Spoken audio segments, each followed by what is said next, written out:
Right on. So I hope everybody's having a good time as I am tonight, even despite the impending doom outside.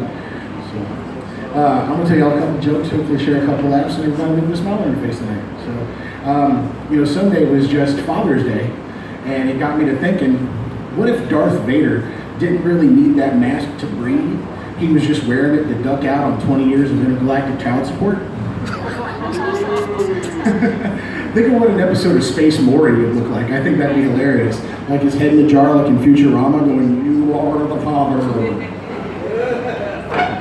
So, I don't know if you've ever been broke before, but I have about 10 years ago when I was just in college. We ate ramen for 6 months and called it a diet just to make ourselves feel better.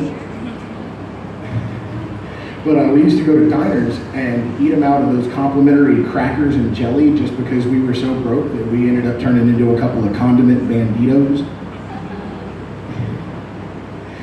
We got so broke that we had to open our Chef Boyardee with a steak knife because a can opener was a luxury. We spent 2 months with nothing but Taka vodka and a Fight Club DVD. After 60 days of that, you become Tyler Durden. We were staging fights at night in the driveway. I was walking to work in the morning going, "My name is Robert Paulson. My name is Robert Paulson." You watch it, it's a good film. But my roommate used to wear those Christmas tree air fresheners around his neck so much to the point to where he looked like a weird Santa Claus Mr. T hybrid. We had to use Febreze on our clothes because we were often too broke to go to the laundromat. When you do that and you work at McDonald's, you just end up smelling like a Spring Meadow grease fire. So I've got a question for the guys in the audience. Just feel free to yell out. If you could have any superpower, what would it be? Speed? Anybody else? Flight. See, me too. Maybe for a different reason than you.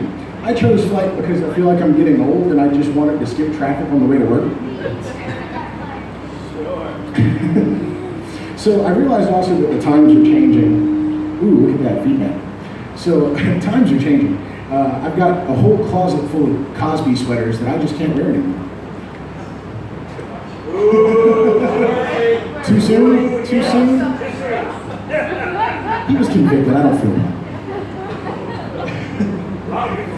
So I think we should start airdropping care packages of Yu-Gi-Oh cards into bad neighborhoods, because if we get them hooked on that, they won't have money to spend on drugs or guns.